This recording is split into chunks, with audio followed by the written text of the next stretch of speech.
The date for the referendum on Britain's membership of the European Union hasn't even been set. But by the end of this week, there could be 3 campaigns fighting for the no vote. Yes, UKIP's leader Nigel Farage is going to launch his party's campaign and says it's decided not to join forces with either of the others. Why not? He joins us now from Swindon. We can ask him. Morning, Mr. Farage. Good morning. Why not join one of the other 2 campaigns? Why run your own? Yeah, no, I'm not saying that at all, actually. I will work with absolutely anybody. There are 2 rival groups who are bidding to get the official no designation from the Electoral Commission. I'm in touch with both of them. I wish them both well, and I hope at some point they come together. But the really important thing is this. The Yes campaign has started. I mean, literally every week we see a Richard Branson or a Tony Blair or a Lord Mandelson telling us why we must stay in the EU and why we must vote yes. And it's time the No campaign got cracking. And that, UKIP's in a good position to do that. Right. So you're going to launch your campaign this week. There are already 2 other campaigns, so by definition that makes you separate from the other 2.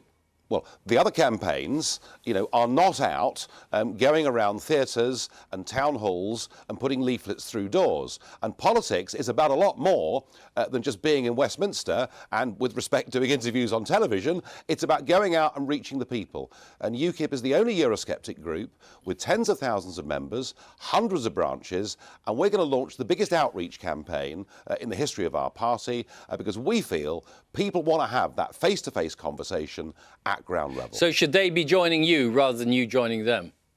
Ultimately, there will be a group that gets the official no designation, and we will do absolutely everything we can to work in harmony with them. But I'm not going to sit around and wait whilst the Yes campaign is out there, right, is active and is busy. And who should be leading the No campaign?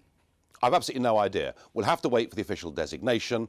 More important than who leads the No campaign is that the No campaign starts. And actually, if you look at what's happened in politics over the course of the summer, we had the immigration figures out last week. We've seen the scenes at Calais and very much worse in Hungary and Austria and elsewhere. And now the question of open borders and immigration is the #1 issue in the minds of the British voters by an absolute mile over every other issue.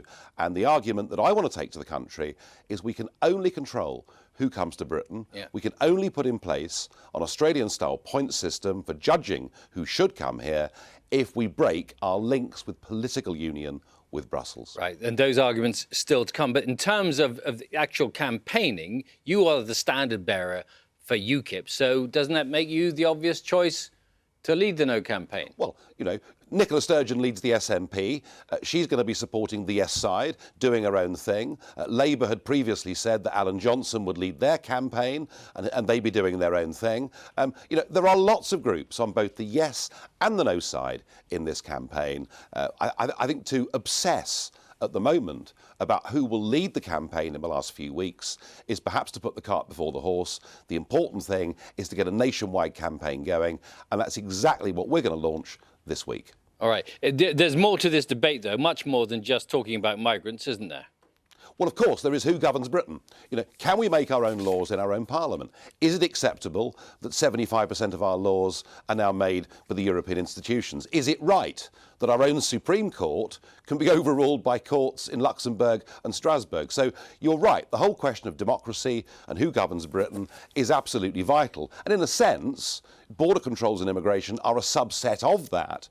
And the other big issue that the British public are really concerned about, and I don't think Westminster politicians get this, is the fact we're paying in a membership fee of £55 million a day to be part of this political union. And what the vast majority of British people want, they want good relations with Europe, they want a proper, simple free trade deal, the kind of thing that my parents' generation thought they were voting for, but they don't want the supremacy of law to rest with the EU. All right, and that decision, that long debate still to come, as we mentioned. Nigel Farage, thanks very much for joining us this morning. Thanks.